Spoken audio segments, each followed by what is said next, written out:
These are trying times for Pavement and Neutral Milk Hotel fans.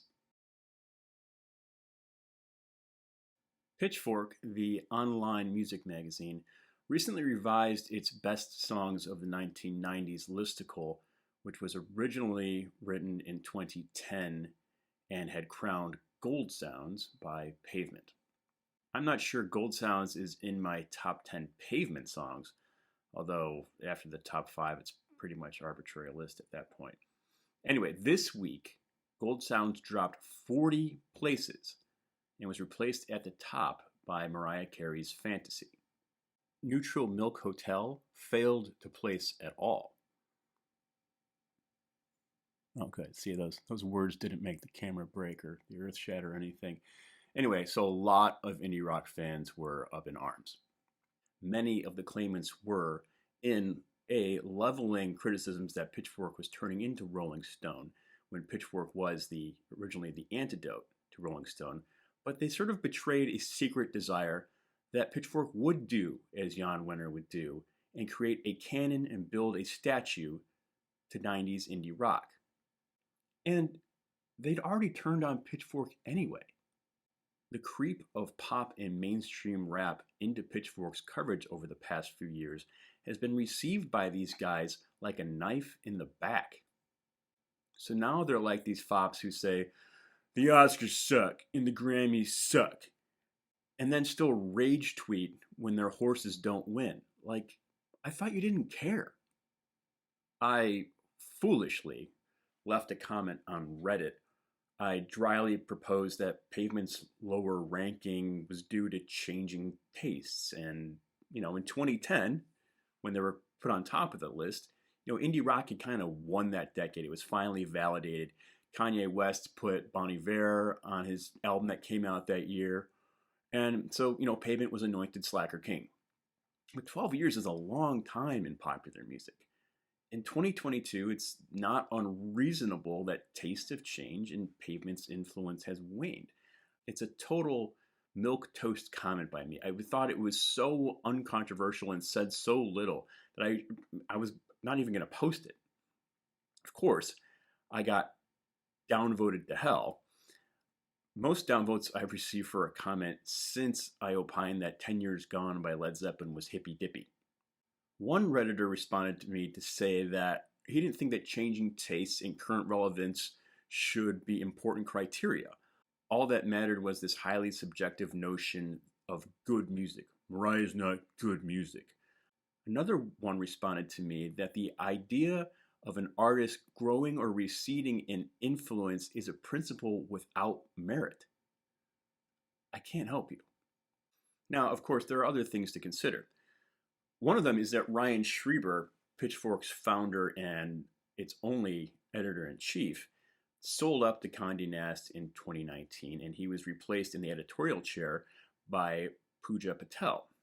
You can also imagine that in the years since 2010, when that first list was made, following Me Too and staff overhauls that focused on diversity, that maybe the 100-person panel that made up the 2022 list included a greater variety of backgrounds than previously employed by Pitchfork.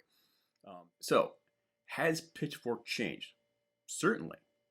And I can sympathize with the feeling of loss of community and maybe being told that your tastes are now irrelevant or even obsolete. It's very possible that many Pitchfork fans and Pavement fans enjoy it as a family. Absurd as it sounds, if you were 40 in 1990, you're 72 today, you could be a great-grandfather from whom Pavement has been handed down for generations. It's a family tradition. We like both kind of music here, Pavement and Neutral Milk.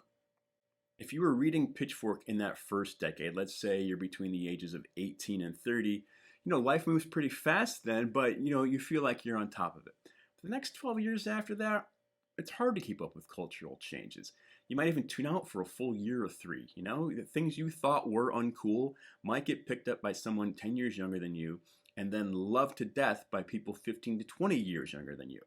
You can accuse Pitchfork of changing, but you also have to acknowledge that you've changed too.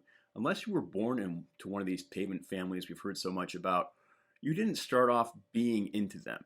You got there by exploring, by challenging your expectations of what pop music could and should sound like, even if you still committed the cliche of going with the band with the dreamiest lead singer.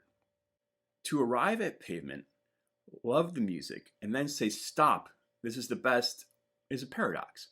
Stephen Malkmus appreciates your support, but if he found out that his music was killing curiosity, closing minds, and causing division, he'd probably never stop throwing up. If you're unwilling to have your standards challenged and new ideas entertained, then maybe you're not the person you used to be either. There's a book I find really convincing called How the Beatles Destroyed Rock and Roll. It's by Elijah Wald. Yes, another white dude. One of the arguments he makes from the outset is that pop music history has gaping holes in it where music used to be. He's not referring to music that fell in the forest and no one was around to hear it, but huge, successful artists whose artistic merits failed to move the cognoscenti, many of whom were the kind of guys who hate to dance. Pat Boone, for instance, in 2015 at least, he ranked 9th all-time on Billboard for the most top 40 hits, and in the 50s he was only rivaled in sales by Elvis Presley. But his fans were mainly girls and women who liked to dance, and so since they don't really matter, Boone doesn't matter. Boone, therefore, is almost never mentioned around Jerry Lee, Chuck Berry, Elvis, Dion, the Everly Brothers, etc. In so much literature about American pop music history, there's very little regard for what was happening outside of critics' circles. Paul Whiteman? Duke Ellington once called him the king of jazz, and he said that he wore it with dignity.